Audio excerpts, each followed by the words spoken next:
Vincent Malloy is 7 years old. He's always polite and does what he's told. For a boy his age, he's considerate and nice. But he wants to be just like Vincent Price.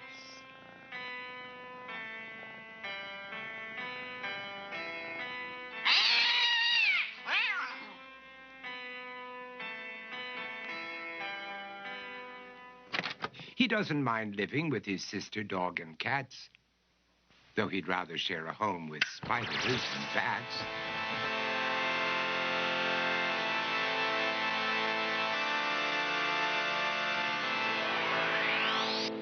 There he could reflect on the horrors he's invented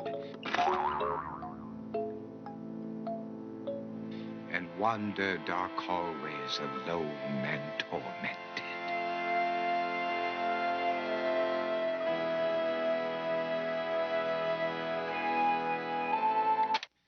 Vincent is nice when his aunt comes to see him, but imagines dipping her in wax for his wax museum.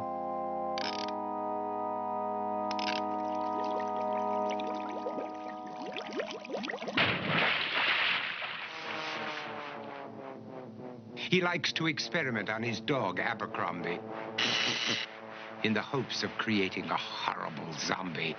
So he and his horrible zombie dog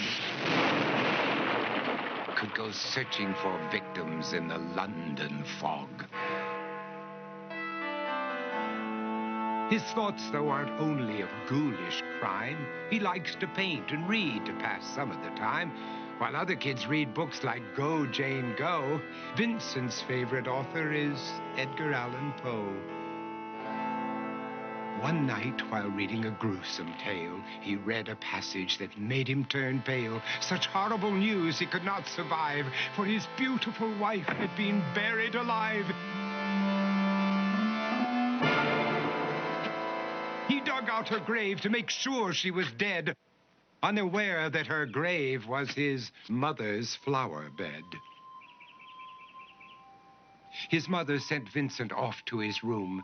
He knew he'd been banished to the Tower of Doom, where he was sentenced to spend the rest of his life alone with the portrait of his beautiful wife.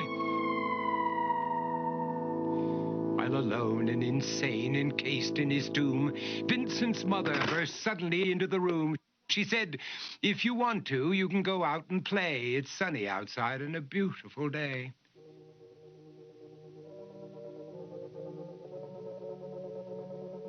Vincent tried to talk, but he just couldn't speak. The years of isolation had made him quite weak. So he took out some paper and scrawled with a pen, "I am possessed by this house and can never leave it again."